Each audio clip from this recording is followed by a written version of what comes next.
इन्नल्लाह व मलाइकतहु युसल्लूना अलन नबी या अय्युहल्लज़ीना आमनू सल्लू अलैहि वसल्लिमू तस्लीमा।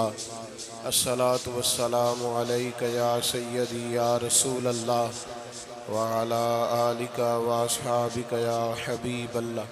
आप लोग भाई इधर देखें, आप बैठ जाएं जल्दी से, वहीं बैठे जल्दी से भाई, आप भी बैठ जाए। चुप कराने वाले चुप कर जाएं फटाफट। आप बैठते क्यों नहीं जाएंगे, क्या मसला है आपका? नीचे बैठे। अल्लाह आपको सलामत रखे। ओ पीर तो मेरी तरह के बड़े आते जाते रहते हैं, मस्जिद के तकद्दुस का ख्याल फरमाएं भाई। जल्दी से बैठे। आप क्यों नहीं बैठ रहे बेटा? मोबाइल नीचे करें जी, नीचे करें। आप मोबाइल ऊंचा करते हैं तो जो पीछे बैठा है उसे तकलीफ होती। जल्दी से बैठो भाईजान।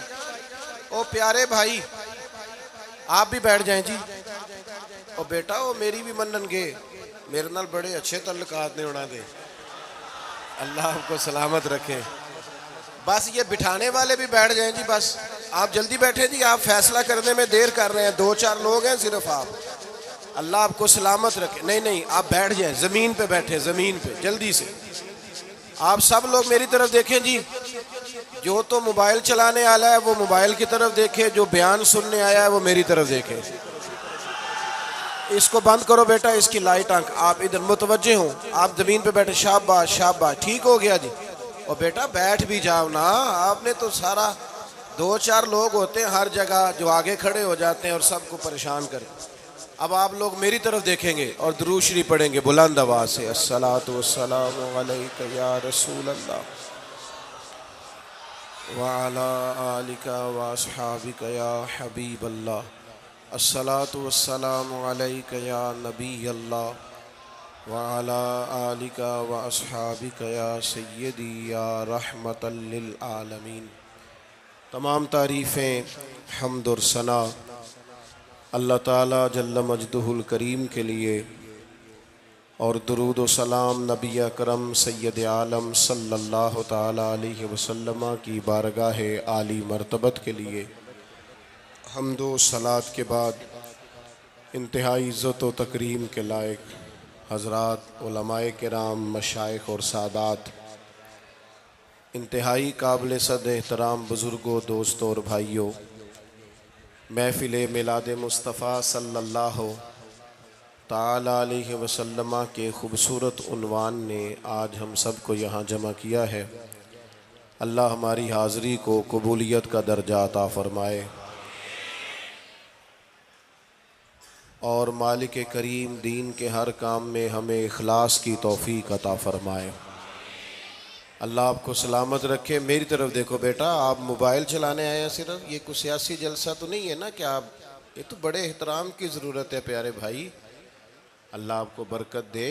मोबाइलों पे तो मुलाकातें बड़ी पुरानी हैं आप हज़रात से, तो आप मेहरबानी करें ये इसको ज़हन पे सवार ना करें। मोबाइल कोई इतनी एमरजेंसी चीज़ नहीं है कि किसी वक्त जान ही ना छोड़े। आप इत्मीनान से बैठें, मोहब्बत से बैठें और जिस कदर ज़्यादा हो सके मस्जिद का और महफ़िल का एहतराम करें। कुरान मजीद फ़ुरक़ान हमीद की एक मारूफ़ आया करीमा मैंने तिलावत की है, जिसमें अल्लाह तबारक व तआला ने नबी पाक अलैहिस्सलाम के मुक़द्दस अखलाक की तारीफ़ फरमाई है। अल्लाह ताला ने इस आया मुक़द्दसा के अंदर इरशाद फरमाया कि व इन्नका लअला खुलुकिन अज़ीम। ए महबूब अलैहिस्सलाम, बेशक हमने आपको अज़ीम अखलाक अता फ़रमाए। आप अज़ीम अखलाक पर हैं, आप खुल्क़ अज़ीम के मालिक हैं। इंसानी ज़िंदगी के अंदर कुछ चीज़ों की और कुछ रवैयों की बड़ी ज़्यादा ज़रूरत होती है। ये जो इंसान के अखलाकी रवैये होते हैं ना, ये भी बड़ी अहम ज़रूरत होते हैं इंसानी ज़िंदगी को गुजारने के लिए। अगर रवैयों में अखलाक ना हो, लहजों में ख़ूबसूरती ना हो, तो इंसान के लिए वक्त गुजारना निहायत मुश्किल हो जाता है।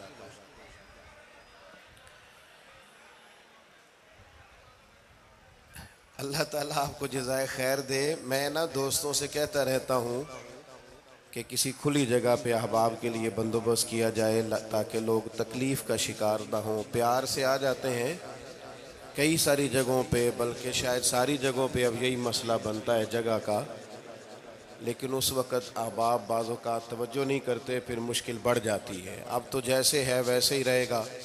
भाई आप बोलें तो नाना, आप इतना शोर करेंगे तो मैं बात कैसे करूँगा।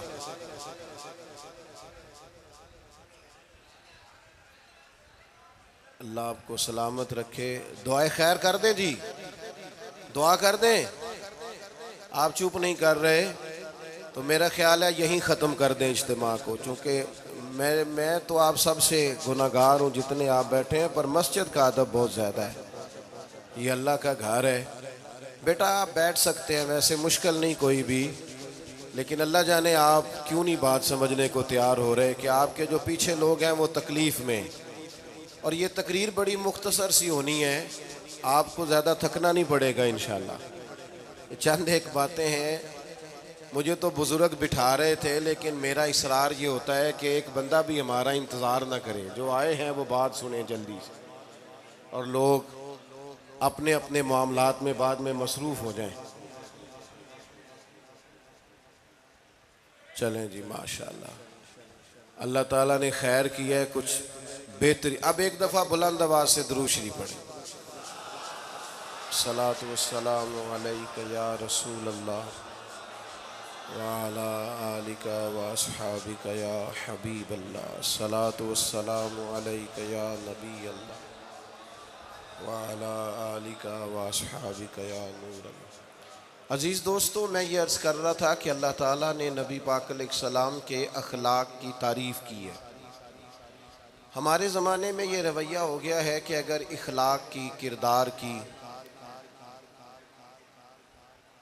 कोई भी बात की जाती है तो लोग समझते हैं शायद ये एक, बेटा आप दो लोग रह गए हैं, यहाँ तो आप बैठ जाएं, पीछे आपके सब इशारे दे रहे हैं, आप मेहरबानी करें ना यार। मैंने तो कभी इतना टाइम ही नहीं लगाया जलसा सीधा करने में, यहाँ तो बड़ी मुश्किल हो गई। अल्लाह आपको बरकत दे।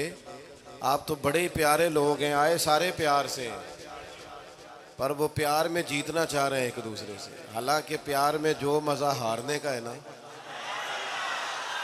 जितन जितन ते हर कोई खेडे, तू हारन खेड फकीरा, जितन दा मुल कौडी पैंदा ही, हारन दा मुल हीरा। इसमें तो कुर्बानी देनी चाहिए, एक दूसरे पर इशार करना चाहिए, कहना चाहिए यार आप बैठ जाएं, मैं ज़रा पीछे चला जाता हूँ। ये तो दीनी माहौल है, इसमें तो इशार की ज़रूरत। बहरहाल आमदाम बरसरे मतलब हमारे यहाँ लोग समझते हैं कि इखलाक की बात की जाए तो शायद ये बड़ा आम सा सादा सा कोई उन्वान है। हालांकि याद रखिएगा नबी पाक अलैहिस्सलाम ने फरमाया है, मैं मकार में अखलाक की तकमील करने के लिए दुनिया में आया। फरमाया मैं अखलाक ही को तो मुकम्मल करने आया। और नबी पाक अलैहिस्सलाम ने अखलाकी रवैयों पर बहुत ज़्यादा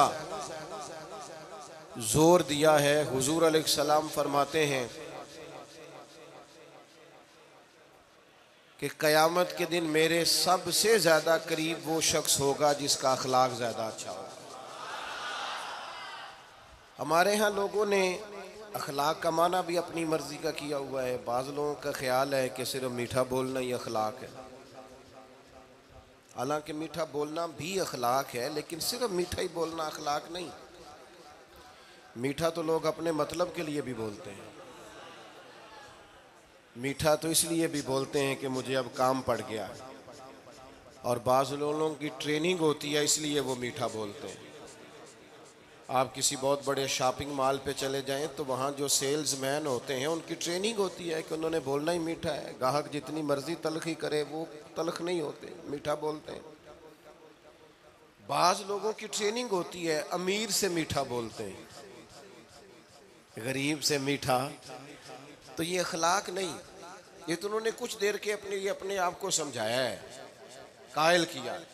याद रखिएगा, सिर्फ मीठा बोलना अखलाक नहीं बल्कि सच बोलना अखलाक है। सबर, तहम्मुल, बुर्दबारी, वज़ादारी, और बुलंद तरीन अखलाक का मालिक वो बंदा होता है जो खुददार होता है, किसी दुनियादार के सामने हाथ नहीं फैलाता। अल्लाह ताला ने जो उसे दिया होता है उस पर राज़ी रहता है। उसके मिजाज में, इसकी को ज़रा कम कर दें जी, उसके मिजाज में लालच नहीं होता। हिरस, हवस, तमा, मुफाद परस्ती, ये चीज़ें जिस आदमी के मिजाज में नहीं होती वो शख्स बाइखलाक होता है। और बंदे में मुरव्वत हो, वफादारी हो, खुलूस हो, लिल्लाहियत हो, तो बंदा बाइखलाक है। मेरे दोस्तों, जिस तरह हम अपना मकान मेहनत करके तामीर करते हैं और थोड़ा सा भी दर्जी अगर कपड़े में फ़र्क पैदा कर देता है तो हमारे लिए मुश्किल होता है पहनना। हम मेहनत करके तामीर करते हैं लिबास की, हम अपने लिए तामीर करते हैं चीज़ों को कि बिल्कुल ठीक और परफेक्ट चीज़ें होनी चाहिए। इसी तरह हमें अपने किरदार को भी तामीर करना पड़ता है, उस पर हमें मेहनत करनी पड़ती है। जिस चीज़ पर भी मेहनत की जाती है वो कीमती हो जाती है। जब हम थोड़ी मेहनत अपने अखलाक पर भी करेंगे ना, अपने रवैयों पर भी करेंगे, तो उसमें भी बेहतरी आ जाएगी। असल मसला ये हुआ है उम्मत के साथ कि हमने ये समझना शुरू कर दिया है आज के दौर में कि शायद लोग सिर्फ तकरीर ही सुनेंगे, शायद लोग सिर्फ तस्वीर ही देखेंगे, शायद लोग सिर्फ हमारा आना जाना, दबदबा, इस्तकबाल, प्रोटोकॉल देखेंगे। हालांकि याद रखना, सबसे ज़्यादा जो चीज़ तबलीग करती है वो इंसान का किरदार होता है, वो उसका अखलाक होता है। बहुत सारे बुजुर्ग तो ऐसे जो तकरीरें करते ही नहीं थे। आला हज़रत बरेलवी रहमतुल्लाह अलैह तो कभी कभार कोई गुफ्तगू करते थे, तकरीर होती नहीं थी, लेकिन उनके किरदार की खुशबू ऐसी थी जो पास बैठता था दर्द वाला हो जाता था, जो करीब रहता था उसमें खुलूस आ जाता था। आप जो उठते बैठते चलते फिरते कहते हैं उसी से पता चल जाता है किरदार किस तरह का है। उसके लिए आपको, और वैसे भी इमाम राजी रहमतुल्लाह अलैह से किसी ने कहा था बाइखलाक कौन होता है, फरमाया जिसे नेकियां करने में तकल्लुफ ना करना पड़े। नेकी बड़ी आसानी से उससे सरजद हो जाए, वो बंदा अखलाक वाला होता है। आसानी से नेकी कर ले, मुश्किल दरपेश ना हो, बंदा बाइखलाक होता है।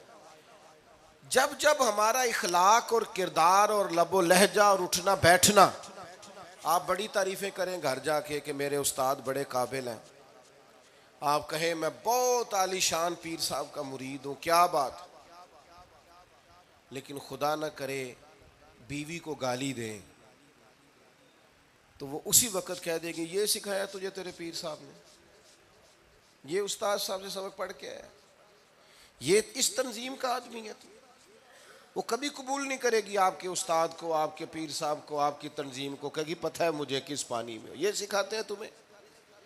जब तक इखलाकी रवैया बदल नहीं जाता, आप कहें मैं बड़ी महफिल कराता हूँ, मैं बहुत बड़ा आदमी हूँ और मैं बड़े दीनी काम करता हूँ और मैं अपने ऊपर लेबल रखता हूँ, लेकिन आपका दोस्तों के साथ उठने बैठने में हलाल हराम की तमीज़ में ही कोई ख्याल ना हो तो कोई नहीं मानेगा आपकी बात। हमारे यहाँ सुन्नत शरीयत का भी हमने अपनी मर्ज़ी का नाम रख लिया है ना। मैंने अल्हम्दुलिल्लाह ज़िंदगी में दाढ़ी नहीं कटवाई, मुझे कभी ख़त भी नहीं कराना पड़ा, शुरू से रखी है। और इमामा तो अब ऐसे महसूस होता है तबीयत का हिस्सा बन गया है।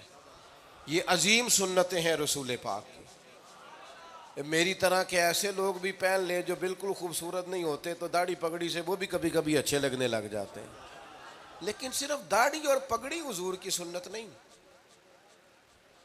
ये भी आपने सच गौर करना है इस पर भी। सिर्फ दीन का लिबास पहनना ही हुजूर का तरीका नहीं, इखलाक और किरदार को समझें। हुजूर की जो सुन्नत सबसे पहले लोगों में मारूफ हुई थी, जिससे तारुफ हुआ था, वो तो सादक और अमीन होना है। ओ भाई सच बोलना भी तो हुजूर की सुन्नत है ना, ध्यानतदार रहना भी तो नबी पाक का तरीका है ना। आप सिर्फ एक मखसूस लिबास पहन लें फकत और बाकी चीज़ों से आप आज़ाद हो जाएंगे। हो सकता, मैं अक्सर कहता हूँ कि मिसवाक लेकर दांत साफ करना भी हुजूर की सुन्नत है और दिल साफ रखना भी हुजूर की सुन्नत है। सिर्फ मिसवाक वाली सुन्नत पे गौर है। तिरमिजी में हदीस है, हुजूर अलैहिस्सलाम ने फरमाया, ए अनस है मेरे बेटे, तुमसे हो सके तो सुबह इस हाल में करना कि तुम्हारे दिल में किसी का बुग़्ज़ ना हो। और हुजूर फरमाने लगे, ये मेरी सुन्नत है। सुबह उठते ही पहले दिल को टटोलना, इसमें किसी के लिए अदावत ना। अखलाकी रवैयों पर तवज्जो देने की ज़रूरत। हम में से ना बहुत सारे लोगों की शान होती है, पीर साहब की, अल्लामा साहब की, उस्ताद हूँ, मैं टीचर हूँ, मैं पढ़ा लिखा हूँ, मैं मालदार हूँ, मैं घर का बड़ा हूँ। हम खुद ब खुद अपनी कोई ना कोई शान बना लेते हैं। कोई आपकी किसी निस्बत से इज्जत करे तो अच्छी बात, हम खुद ब खुद अपनी कोई शान बना लेते हैं, फिर हम इज्जत का मुतालबा करते हैं। नतीजा क्या निकलता है? नतीजा ये निकलता है, जहाँ हमें एहतराम करना चाहिए वहाँ भी हम एहतराम कर नहीं पाते। और मेरे दोस्तों, याद रखो, सैयदा आयशा सिद्दीक़ा रदी अल्लाह ताला अन्हा फरमाती हैं, नबी पाक अलैहिस्सलाम जितनी देर घर रहते थे ना, घर का कोई ना कोई काम ही करते रहते थे।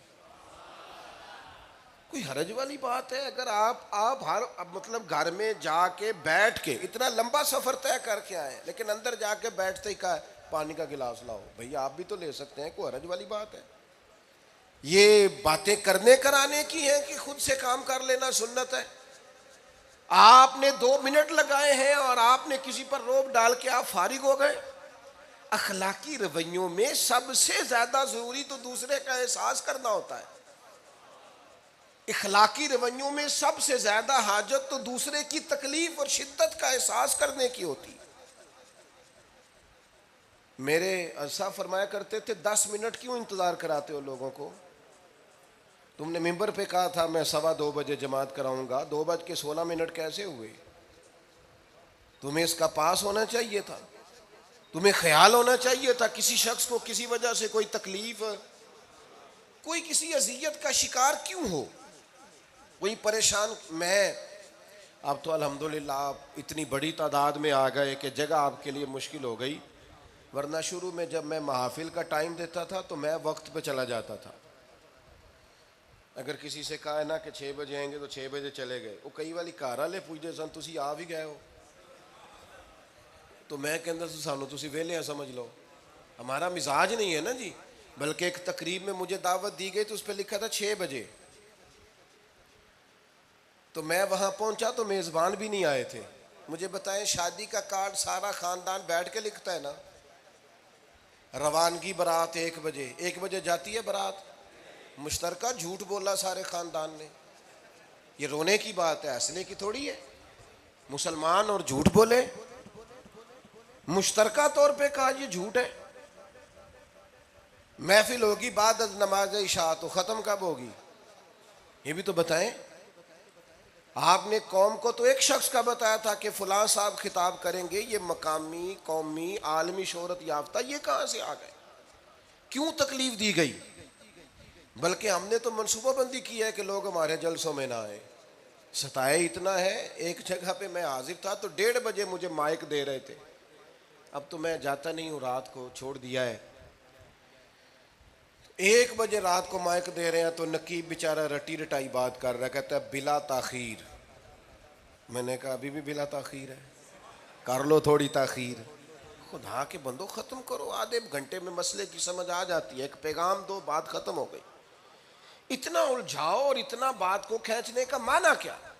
अपने रवैयों के अंदर। मैं चला गया 6 बजे तो मेज़बान साहब भी नहीं आए थे, तो वो तकरीब कब शुरू हुई? 9 बजे। तो मैंने उनसे कहा गौर से देख लो कहीं मैं तो नहीं उल्टा पढ़ता रहा, 9 और मैं 6 समझता रहा हूँ। ये छोड़े इन चीज़ों को। अपनी ज़िंदगी में आप नज़म पैदा नहीं करेंगे तो कोई काम कैसे करेंगे? हज़रत हकीमुल उम्मत मुफ्ती अहमद यार खान साहब नईमी रहमतुल्लाह अलैह, मुफ्ती साहब रहमतुल्लाह अलैह जब जुमे वाले दिन अल्हम्दुलिल्लाह कहते थे ना तो पूरा 1 बजा होता था। लोग घड़ी को कहते थे तू गलत हो सकती है, पर मुफ्ती साहब पूरे टाइम पे अल्हम्दुलिल्लाह कहते हैं। बल्कि उनके बारे में मारूफ है कि वहाँ एक ज़िम्मेदार था, भैंसों का दूध धोते हैं ना देहाती लोग, तो असर की अजान से 5 मिनट पहले मुफ्ती साहब मस्जिद तशरीफ ले जाते। ये इखलाक है, ये आपका रवैया है, ये आपका अंदाज है। असर की अजान से 5 मिनट पहले जाते थे, जाके वुजू बनाना पड़े तो सुन्नत अदा करके बर वक्त नमाज में शामिल हो जाएं। तो मुफ्ती साहब गुजर जाते तो वो जिम्मेदार अपने बेटे से कहता कि अब आप ना बच्चे को छोड़ें भैंस के नीचे ताकि हम भैंसों का दूध दोएं। तो एक दिन वो बेटा कहने लगा, अब्बा जी अभी तो ये सूरज खड़ा है, असर का टाइम कहाँ हुआ है? तो कहने लगा, तू छड़ दे कट्टा, मुफ्ती साहब लांग गए नहीं, टाइम हो गया है। ये हमारे बुजुर्गों ने हमें रवैये सिखाए। आप नज्म वाले हों, इखलाक वाले हों, सच्चाई वाले हों, दयानतदारी वाले हों, दूसरों का ख्याल रखें, किसी को तकलीफ ना हो हमारी वजह से। पता है रसूल पाक सल्लल्लाहु अलैहि वसल्लम की बारगाह में आके अर्ज किया गया, या रसूलल्लाह ये हमारे इमाम साहब बहुत लंबी नमाज पढ़ाते हैं। सही हदीस में मौजूद है, नमाज ही पढ़ाते थे ना, कुरान ही पढ़ते होंगे ना, कितना एजाज वाला काम है। या रसूलल्लाह ये बहुत लंबी नमाज पढ़ाते हैं। अल्लाह के महबूब अलैहिस्सलाम ने बुला लिया और लफ्ज़ पता क्या है? हुजूर फरमाने लगे, मैं लोगों को दीन के करीब करता हूँ, आप दूर करते हैं। फरमाया जब भी नमाज पढ़ाएं मोतदिल पढ़ाएं। और ख़ुद हुजूर का अमल क्या है? हुजूर फरमाते हैं, जब मैं नमाज में खड़ा होता हूँ तो मेरा दिल करता है मैं लंबी नमाज पढ़ाऊँ। हमारा जब किसी शय को दिल करे तो हम छोड़ते हैं, मेरा दिल करता है मैं लंबी नमाज पढ़ाऊँ। लेकिन हुजूर फरमाते हैं फिर पीछे से किसी बच्चे के रोने की आवाज़ आती है, मैं सोचता हूँ उसकी माँ परेशान होगी, मैं नमाज मुख्तसर कर देता। और मेरे भाइयों, नमाज में भी लोगों का एहसास, हमारी तबीयत ही नहीं रही। कोई आदमी हॉर्न दे रहा है पीछे से और सामने गाड़ी में दो बंदे खड़े, गाड़ी मेन रोड पे खड़े करके बातें कर रहे हैं, और वो हॉर्न बजा रहा है तो कहते हो ठहर जा, आग बुझानी है जाके। एक तो आपने इतना जुल्म किया कि आपने रोड बंद किया, और दूसरा अखलाकी रवैया ये है। और मेरे भाई ये भी बद अखलाकी है कि आप अपना मोटरसाइकिल मेन रोड पे खड़े करके दुकान पे चले जाएं, लोगों को तकलीफ में डालेंगे। इस्लाम इसकी इजाज़त नहीं देता। रस्तों के निशान मिटाने वाले को नबी पाक ने तंबीह फरमाई, किसी को तकलीफ हो, अजियत हो। और बाद लोग समझते हैं कि मैंने प्रेशर में रखी हुई है दुनिया, डरते हैं लोग मुझसे। जो डर के इज्जत करता है वो खौफ खाता है, और जो मोहब्बत से तुझे सलूट करता है वो तेरा एहतराम करता है। बाज़ लोग किसी के शर से बचने के लिए भी उसे सलाम करते हैं, वो इज्जत नहीं होती, वो इज्जत नहीं होती कि ये तो रट्टा डाल देगा। अपने अखलाकी रवैये हमें अल्लाह के महबूब से सीखने, हुजूर से खैरात लेनी है, इखलाक हसना। हमने अपने आप को समझना है, हमने अपने मिजाजों में तब्दीली पैदा करनी है, बिलखुसूस बुजुर्गों के मामले में, बड़ों के मामले में। जैसे जैसे इंसान ज़ईफ होता जाता है ना, हसास होता जाता है, उसे बातें तकलीफ देने लगती हैं। वो एक बूढ़ी अम्मा एक दफ़ा मुझे कहने लगी कि आप मेरे बच्चों से कह दें खर्चा भावें थोड़ा देन करन, मेरे नाल बोलन सही करन। वो जब अपनी बीवियों के सामने मेरे साथ थोड़ा वॉल्यूम ऊंचा करके बात करते हैं आवाज़ का, तो मुझे तकलीफ होती है।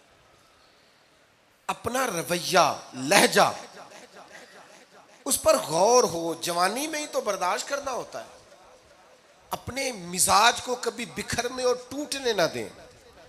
और सबसे ज़्यादा बंदे का पता ही तब चलता है जब कोई उसे पूरा गुस्सा दिलाए, जो फिर कंट्रोल करे, वही तो कमाल आदमी होता है।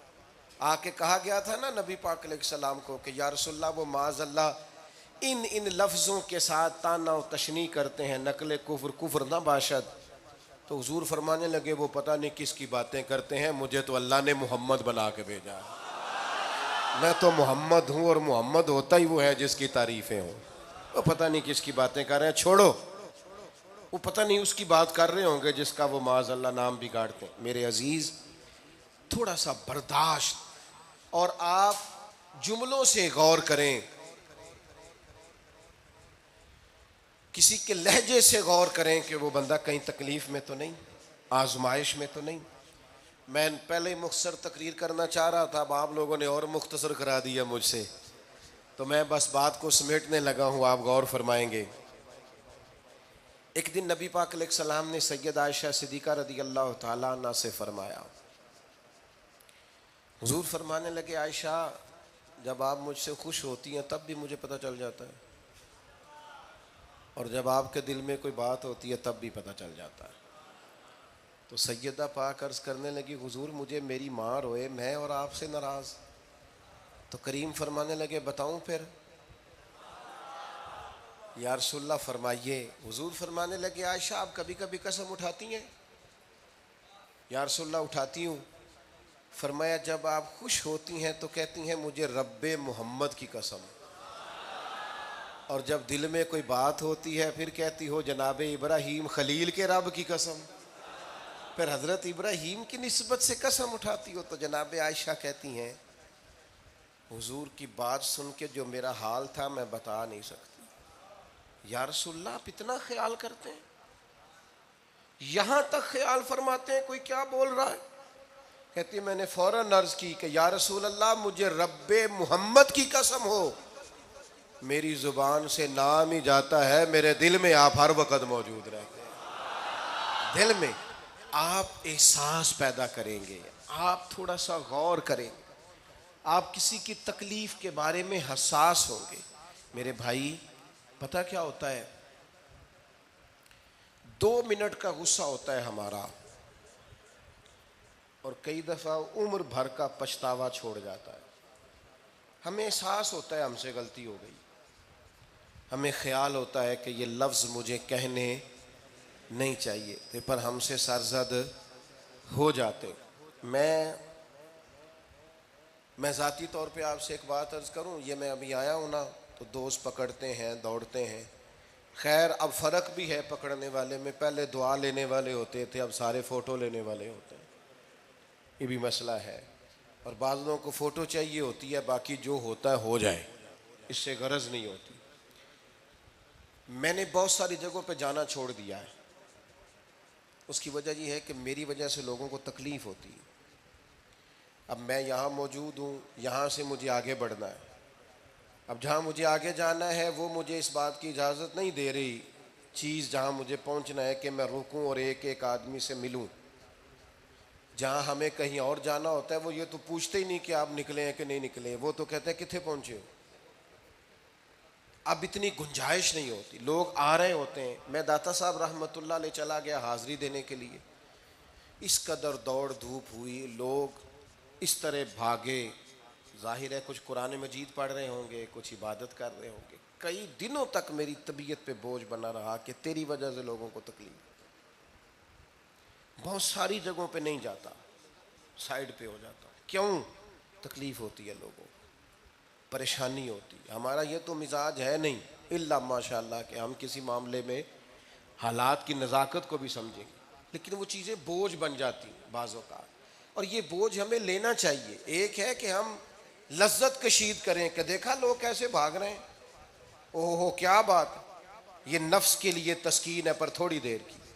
इखलाकी रवैया ये नहीं है। इखलाकी रवैया ये मैंने इन दो काम हो जाए, लोगों को तकलीफ़ होती है, बाज़ बुजुर्ग अपना आप समेट भी नहीं पाते बेचारे और अज़ियत में आ जाते हैं।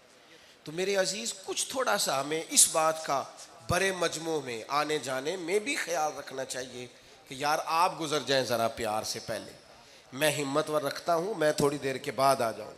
लेकिन वो हमारे यहाँ बस में चढ़ना हो, किसी इज्तिमा से निकलना हो, जाने हमें क्या हो जाता है। और प्रोटोकॉल वालों को भी चाहिए कि थोड़ी देर के लिए प्रोटोकॉल छोड़ दें, वो भी ज़रा सादगी से हो जाए, कुछ फ़र्क पड़ता।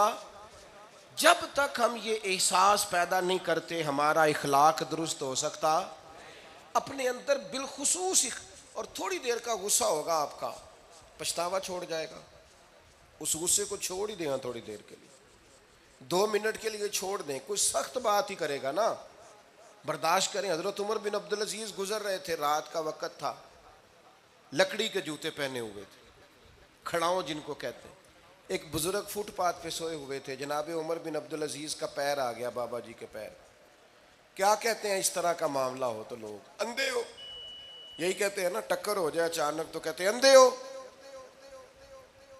उस बंदे ने भी कहा फौरन उठते ही, अंधे हैं आप, मेरा पैर दबा दिया। बड़ा सख्त मौका है, बादशाह वक्त अमीरुल मोमिनीन और उम्मत के सालिहीन के इमाम हजरत उमर बिन अब्दुल अजीज अंधे हैं। तो यही मौका है, या तो आप ईंट का जवाब पत्थर से दे लें, या फिर आप जरा चुप कर जाएं और उस कोड़े घूंट को 1 मिनट के लिए पी के देखें, फिर उसकी शिफा कितनी है। हजरत उमर बिन अब्दुल अजीज हंस पड़े, फरमाने लगे नहीं बुजुर्गो, अंधा नहीं हूँ, मुझे नजर आता है। वो जो 7 सिपाही थे ना, ये केतली चाय से ज्यादा गर्म होती है हमेशा, उन्होंने तलवारें निकाल ली। आपने फरमाया तुम्हें क्या हुआ हुजूर, इस बेअदब ने आपको अंधा कहा है। फरमाने लगे नहीं कहा। कहा जनाब कहा है? फरमाया नहीं कहा। मैं कहा है जनाब, नहीं कहा। तो आप फरमाने लगे बाबा जी आपसे बात कर रहे थे, मुझसे कर रहे थे? कहा जी आपसे ही बात कर रहे थे। तो फरमाने लगे उन्होंने मुझे अंधा नहीं कहा, उन्होंने तो एक सवाल पूछा है। हाँ हाँ, जितन जितन हर कोई खेडे तू हारन खेड फकीरा। ओए जितन दा मुल कौडी पैंदा ही, हारन दा मुल हीरा। उन्होंने कहा बाबा जी ने सवाल पूछा, उन्होंने पूछा है अंधे तो नहीं? तो मैंने जवाब दे दिया नहीं मुझे नजर आता है, इसमें झगड़े वाली कौन सी बात है, इतना सा ही तो मसला है। अगर उसका गुस्सा बना लिया जाता और सख्त रद्द अमल दिया जाता तो उम्र भर पछतावा रहता। वाली साहब के सामने तो मेरे ख्याल है कर ही लेंगे, ऐसा कर लेंगे ना। अगर वो गुस्सा करें तो कहेंगे ना अब्बा जी जैसे आप कहते हैं हो जाएगा, मुश्किल तो नहीं। अम्मा जी के सामने तो कर लेंगे ना। ए जिन्हां दी मूवी बन रही सिर्फ ये नहीं हाँ ना कर रहे, गल पक्की ना हो जाए, बाकी बोल रहे हैं माशाल्लाह। वाली साहब का गुस्सा बर्दाश्त कर लेंगे इंशाल्लाह, बुजुर्गों का बर्दाश्त कर लेंगे। सैयद साहब है, आलिम है, कोई बुजुर्ग है, अगर कभी किसी वक्त समझाने के लिए को तंबीह कर दें तो कबूल कर लेंगे इंशाल्लाह। नौजवानों से कहता हूँ अगर जवानी अल्लाह ने अता किया तो फिर हौसला भी होना चाहिए। और आखिरी बात आपसे ये है, हर नमाज में हर मौके पर फ़लस्तीन के लिए दुआ करें और अपने अंदर उनकी हिमायत का जज्बा भी पैदा करें। उम्मत एक जिस्म की तरह है, अगर आज उम्मत उनका एहसास नहीं करेगी तो फिर ये उम्मत वाहिदा होने का सबूत नहीं देगी। अल्लाह की बारगाह में ये दुआ है, अल्लाह उन मुजाहिदीन की मदद फरमाए, इस्लामी हुक्मरानों को गैरत ईमानी नसीब करे और अल्लाह ताला इन्हें इखलास के साथ दीन के लिए इकट्ठे होने की तौफीक अता फरमाए। महफिल आगे चलेगी जी, जारी रहेगी ना? अभी आप लोग तशरीफ़ रखें, मुझे बता रहे हैं कि महफिल आपकी जारी है, अभी प्रोग्राम चलेगा ना, नात शरीफ होगी, तो फिर आप खुद ही तो कह रहे हैं चलेगी। अल्लाहुम्मा सल्ली अला सय्यदिना मौलाना मुहम्मदिन मअदनिल जूद वल करम व आलिहि व बारिक वसल्लिम। अल्लाह हमारी हाज़री कबूल फरमा, जिन दोस्तों ने ये बंदोबस्त किया है उन्हें बेहतरीन सिला अता फरमा।